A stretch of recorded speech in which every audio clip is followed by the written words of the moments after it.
Hey guys, welcome to my vlog. So ngayon, tuturuan ko po kayo mag screencast. So dito, makikita natin ang cast na apps or sa direct sa settings. Kailangan naka-turn on yung wifi nyo or internet. So ngayon, nakita natin yung my Android or icon sa TV. So kailangan pinutin yung Android kasi yung cellphone ko po Android. So ngayon, sa cellphone natin, kailangan naka-pindot yung cast or sa settings.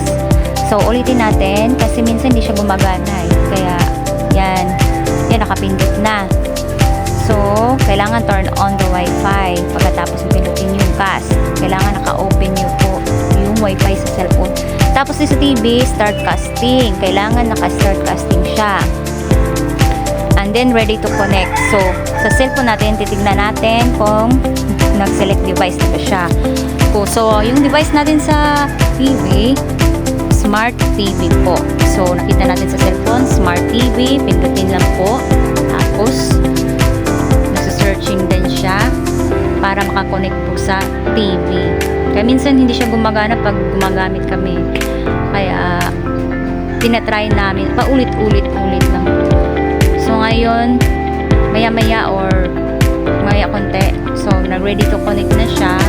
Hintayin lang natin na mag-connect siya. And then, ito sa wakas, nakakonect talaga siya. Ayan. So, dito, may apps ako na may video. Depende kung anong pangalan ng video nyo doon sa cellphone nyo. So, dito, may MI video ako. Tapos, dito namin dinownload namin mga movies. So, nakita natin na gumagana siya. So, late lang po siya ng konti. Kasi sa cellphone, pag nag-scroll ka, yung lumalabas sa TV, bago siya lumalabas po. Kaya pinunod ko po yung movie, tapos doon nakita natin na may lumalabas na movie doon. So pinundot ko, yan. Nakita natin yung movie sa TV, guys. So late lang po talaga siya. Kaya mas okay to kapag ito yung ginagamit nyo. Hindi na kayo gumagamit ng USB.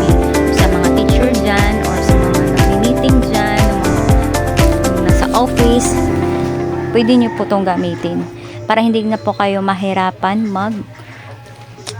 gamit ng USB. So guys, thank you sa panonood ng vlog ko ngayon.